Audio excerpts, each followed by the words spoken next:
Rachel, have you cloned yourself this week? What's going on? No, this is my sister, Eleanor, who is an academic in America, but we forgive her because she was a professional service staff member first before she moved to the States. Do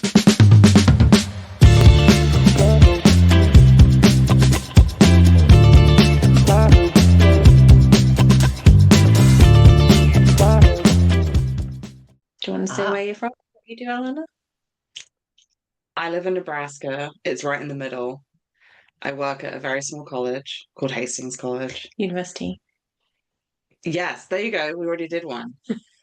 So you want to know the difference between a college and a university in the US is whether or not they offer graduate degrees. Oh.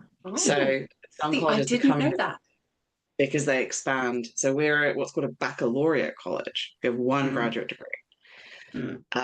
I teach in the English department. I'm an associate professor, which I think is a senior lecturer, right? It's like permanent contract. You've been there long enough. You've had one promotion. Yeah. Yeah. Well, very nice to meet you, Rachel. And Rachel, it's very nice to meet you, Ella. We answer to both. Because you're holding the mug. Interchangeable. It's very nice to meet you. Thank you for joining us today. Actually, I think, yes, indeed. Welcome.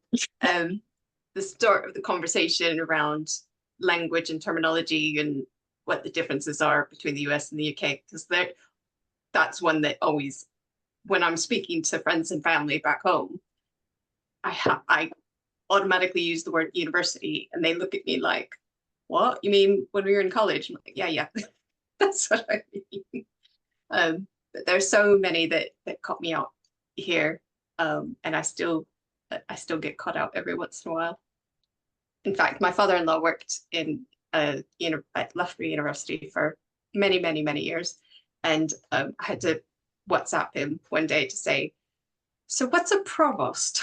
And do you say it provost or provost?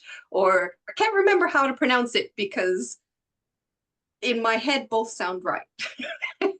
Okay, Kelly, what is the answer? What is a provost? Please inform us listening. Spot test. I think the equivalent is sort of provost chancellor, is sort of the senior academic that's not the deputy VC, but is kind of in charge of, I don't know, Eleanor, rescue me. This is what I'm, because there's no direct correlation as far as I can tell. It's sort Chief of academic officer. Yeah, kind of. Yeah. So I've been doing a series on LinkedIn of origin stories. Yes. And I thought provost is a really odd one. I say provost. I'm going to do that. There's an afternoon of my life I won't get back. In the UK, there is no standardized definition. It's used really, really weirdly in the UK. So some institutions that have an American affiliation use it in the way that the American institutions do. But quite a lot of universities use it. They're the senior academic in charge of like appeals and academic integrity.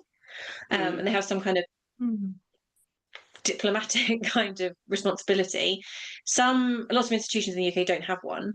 But I couldn't find like any kind of consistent UK context use of it. It just seems to have suddenly started appearing randomly, and there was no real standardization. So I shelved that one.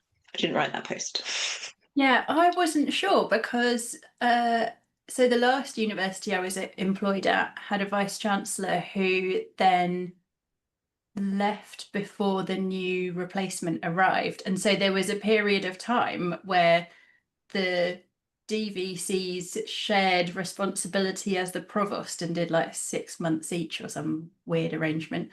And I was like, oh, so we've just created a post for these people that's like not quite vice chancellor, sort of vice chancellor stand-in. They do a bunch of random stuff. No, good, excellent, well done everybody, that makes sense. So yeah, I mean, with you on there, we just apply it randomly wherever we need an extra senior post. Provost. We do that with dean. Everyone becomes a dean. If you just think you're important enough and argue enough. But I mean, vice chancellor's weird. the actual person that's running the university is The vice, but not the. ostensibly the deputy of a ceremonial person that has nothing to do with running the university. We just have presidents. Yeah, it's the president equivalent, isn't it? But the whole professor, lecturer, doctor. So in, when I was going to university, college, professor was the honorific you gave to your lecturer if they didn't have a doctorate. So that was the respectful term. But here it's like the opposite. It's the professor, the professor is the big dog. And that's, whereas that, so there's the same thing as consultants and doctors and the NHS. So I remember going for a medical appointment and they were like, Mr. So-and-so will be in with you in a moment. And I was like, Mr. Like, no, I want to see the doctor. Like, what? Like, why are you sending me somebody with no medical qualifications whatsoever to discuss my results? It was very strange, and it took a while to work out. This is like the professor doctor conundrum.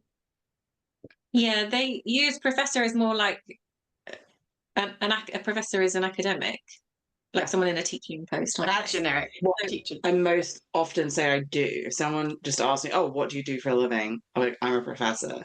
Whereas in the UK, professors are very specific, senior, research-focused role, usually. Right. Very senior. But we tend to only use lecturer for someone who's on a short-term, non-permanent contract, right? That's actually one of the more like contingent roles. We demoted them in the UK, where they used to be, visiting lecturers or with a contract, like temporary ones, and now they're called like HPLs, hourly paid lecturers, which sounds even more. We use adjunct. You're an adjunct professor. What does that mean? That means they pay per class, per course, per module, or modules. That's one. You have to talk to them, not me. Courses. Yes. This is the. Oh, sorry. You have to look at the camera. There's the whole modules and courses and versus program and. Actually, I'm doing a project with a client that's using Salesforce, which is an American product, and we have had extensively long discussions about what the definition of all these terms mean, trying to make them fit the UK, because a course is not a course. Yeah, course means in the US, course means your module. So here we would say course, we mean your program, the overarching umbrella of the degree you're trying to get. And we've been implementing our student records. And of course, for me, with both of these things sound right. So it's an American product. It's got American terminology built in, and colleagues are arguing over, no, we should relabel that. We should. I'm like, they both sound right to me. I don't know. Helena was telling us earlier that she chairs lots of committees. Yes. So I'm now important enough.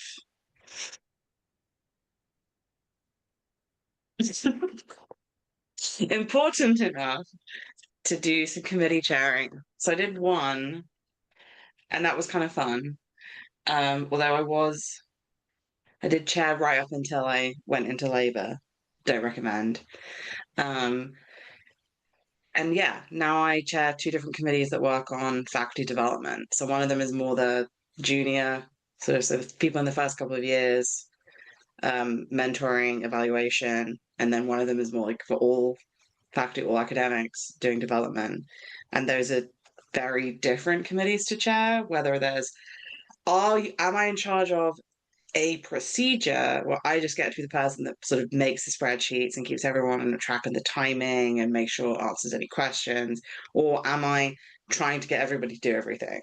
By which I mean being the one who's like, we have to have a meeting, we have to do something, we have this charge, but everyone just sort of comes to a meeting and chats and they think that's being on the committee. I think we all know that, the people who come to a committee to chat. Yeah. I definitely have struggled where, if you're used to chairing meetings and then suddenly you're clerking the meeting and you're not allowed to to run things. I have in the past been pulled up on, no, it's not your job to chair. You need to let the chair chair. It's like, but they're not chairing. Just let me do it. I found the trick to that is to sit next to the chair and then just periodically kick them under the table when it's time to move on. Seems to work quite well. Well, Oh, back look at in the time. that was pre-COVID when we actually sat around a meeting table. Yes, indeed. Yes, Well, I instead, do think virtually assisting a chair is much harder, because I used to, because I started in local government before I moved into higher education. So I started on committees as my main job, and I would always sit next to the chair, and I was always elbowing, or chair, you wanted to do X, or you wanted to say X, or you asked me to remind you to keep to time when they didn't. And it was a lot easier. And I do think, because if you can frantically ping them on Teams more and more aggressively, but if they're struggling to chair, they're probably not going to be able to multitask in that way either. So or it's quite if they're difficult sharing to screen, design. you can't message them. You can't Right. send private chats to them to say, it's 45 minutes into the 1 hour meeting and we're still on the first slide. Can we please? We're still on like the actions from last time. Right. Here's a phrase. Oh, For the sake of the minutes, can I clarify?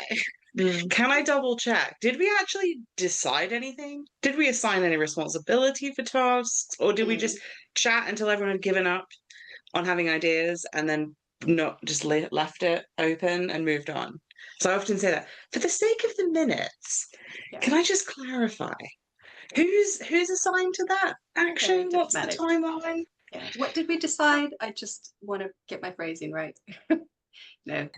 The worst bit though is when the poor person taking the minutes gets told, this isn't for minuting, and then someone goes off on says something inappropriate or that they shouldn't say or whatever. But what they don't say is, now please start minuting again.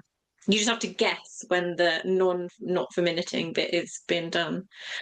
I don't suppose you can do that on Teams with what's it called? Copilot. And the AI, do you think the AI is clever enough to be like, this isn't for minuting, and it stops listening? You have to pause the recording and the transcription and then start it up again. Yeah. But then what is so confidential that you're talking about it in a meeting that you... Yeah, it's probably something that shouldn't be said. Well, I think I've heard some stories about people who are like scrambling to contact their IT divisions to be like, so after everyone left, the meeting carried on recording, and then we discussed blah blah that is not allowed to be shared with the recording. Please, can you take it down from its automatically posted location? Thanks. Yeah. You know, those things. See you next time.